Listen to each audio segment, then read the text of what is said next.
Z28 up here on the dash.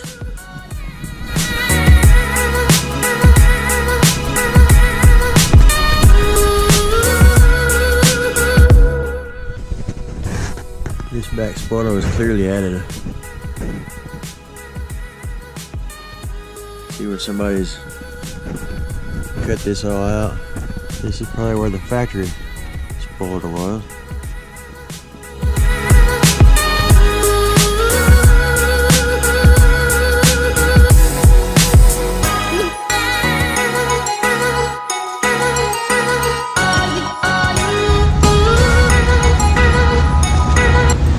Z28 on it, but it's not a Z28. I looked up the VIN number and that's a 305 throttle body injection. That's not no Z28 motor.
Surely I can find some place to put it.